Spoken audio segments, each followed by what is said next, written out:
ये वही सरकार है जिसने राम जन्मभूमि ट्रस्ट में ये लिख दिया कि जिलाधिकारी भी अगर होगा तो हिंदू होना चाहिए। कोई मुझे बताए कि वहाँ पर सेक्युलरिज्म का रस क्यों नहीं खोला गया। सर मैं खुद एक मुस्लिम महिला हूँ, मैं सिर्फ माइनॉरिटी महिला हूँ। इस सदन में हम सिर्फ 2 महिलाएं हैं और उस नाते से मैं ये बात कहना चाहती हूँ कि इस भलाई का नहीं, उनकी पहचान को मिटाने का है। सर अंत में मैं बस यही कहना चाहती हूँ कि कागजों की कैद में बस नाम रह जाएंगे, वो जो हमारे थे सिर्फ दावे में रह जाएंगे। इस बिल के द्वारा मीठी ईद के जायके को कड़वा करना यही असली सौगाते मोदी था। मरहबा कलेक्शन मॉल, रेडीमेड कपड़ों का भरपूर खजाना, jeans pant, T shirt, cargo pant, night pant, बच्चे और बच्चियों के लिए अच्छे खूबसूरत और उम्दा ड्रेस। पता याद रखे, जमुर हाई स्कूल मेन रोड, जैतून हजीन मस्जिद के पास, मालदा चौक, मालेगांव। चौधरी जी प्लीज आप बोलिएगा। धन्यवाद सभापति जी। मैं सबसे पहले दाद देना चाहती हूँ इस बिल के टाइमिंग की कि अभी ईद की रौनक बुझी भी नहीं थी और हमारी जड़ों पर एक नया फरमान लाया गया। पहले उत्तर प्रदेश में मुसलमानों को नमाज पढ़ने पर रोक लगाई और फिर सौगात में ये बिल लाया गया। निसार में तेरी गलियों पे है वतन, जहाँ चली है रिवाजों गैर कि कोई ना सर उठाकर चल सके। मैं सभापति जी आपको ये बताना चाहती हूँ कि ईद के मौके पर एक विधवा महिला अपनी लड़की के साथ मेरे पास आई और उसने बताया कि वह एक वक्त की प्रॉपर्टी में रहती है, वही उसके सर पर छत का काम भी करती है और उसकी रोजी रोटी भी वहीं से आती है। वो इस बिल को लेकर इतनी फिक्रमंद थी कि कहीं उससे वो उसकी संपत्ति ना छीन ली जाए।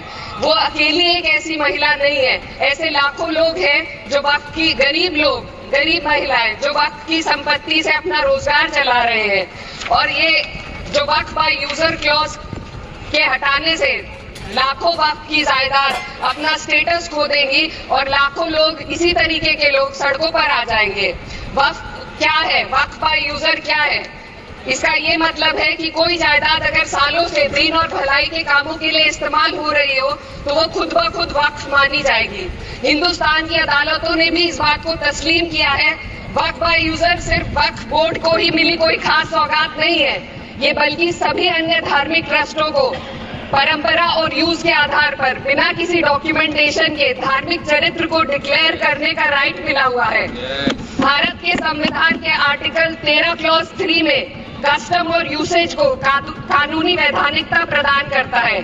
इसी आर्टिकल से वक्फ बाय यूजर भी निकला गया है। इस बिल के कानून बनने पर वक्फ बोर्ड तो इस प्रोविजन से हाथ धो बैठेगा, लेकिन अन्य धार्मिक ट्रस्टों को यह सुविधा जारी रहेगी। इससे भारतीय संविधान के आर्टिकल 14 और 15 का सीधा उल्लंघन है, जो धर्म और जाति के आधार पर भेदभाव और कानून के सामने सभी की बराबरी पर जोर देता है। मैं इसके साथ ये भी कहना चाहती हूँ कि सत्ता के लोग जो एक दूसरे की पीठ थपथपा रहे हैं कि वक्फ बाय यूजर का जो अमेंडमेंट इन्होंने दिया उसको एक्सेप्ट कर लिया गया है, लेकिन इनकी शरारत यह है कि उसके साथ ही एक ऐसा प्रोवाइजो इसमें शामिल किया गया जिसके आधार पर ये कहा गया है कि अगर कोई भी वक्फ की संपत्ति विवादित हो तो वो अपना वक्फ स्टेटस खो देगी। तो जो अमेंडमेंट इन्होंने दिया है जिसको एक्सेप्ट कर लिया गया है उसका कोई मतलब नहीं है, ये इनकी नीयत है जो साफ जाहिर हो रही है। सोने पर सुहागा एक काम और किया है, सरकार ने वक्फ की कानून के सेक्शन 107 को हटाकर लिमिटेशन एक्ट में 12 साल तक ही किसी के खिलाफ अदालत में जाने का प्रोविजन है। सेक्शन 107 में बोर्ड को लिमिटेशन एक्ट से राहत मिली हुई थी। वक्फ बोर्ड कभी भी अवैध कब्जाधारियों के खिलाफ अदालत जा सकता था। अगर ये सेक्शन ना हो तो अवैध कब्जा करने वाले लोग कानूनी प्रक्रिया का फायदा उठाकर वक्फ की प्रॉपर्टी को हड़प सकते हैं। अन्य धार्मिक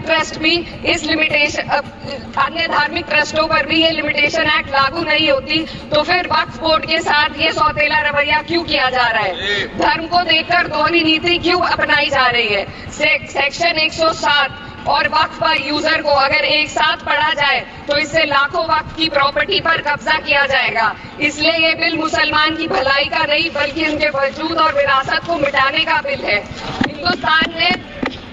हिंदुस्तान में बहुत सारे धार्मिक ट्रस्ट हैं जिसमें उस खास मजहब के लोग शामिल होते हैं और उसका इंतजाम करते हैं। और ये बात समझ में आने वाली भी है, क्योंकि जो व्यक्ति अपने मजहब के रीति रिवाज को जितना अच्छे से समझ सकता है, किसी अन्य मजहब का व्यक्ति नहीं समझ सकता। आर्टिकल 26 क्लॉज 2 के तहत धार्मिक संप्रदाय को अपने मजहबी इदारों के एडमिनिस्ट्रेशन का हक देता है, लेकिन वक्फ बोर्ड के बारे में इसको उल्टा किया जा। Sir 2 minute sir please 2 minutes.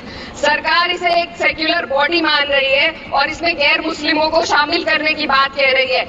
आपके मुंह से सेक्युलरिज्म की बात सुनकर अच्छा लगा, लेकिन अगले ही पल ये भ्रम टूट जाता है, क्योंकि आपको सिर्फ दान देने के लिए प्रैक्टिसिंग मुस्लिम का आपने क्लॉज डाला है, लेकिन बोर्ड में बैठने के लिए मुस्लिम होने की कोई आपकी क्लॉज नहीं है। तो इससे आपकी जो दोहरी नीति है वो साफ जाहिर होती है।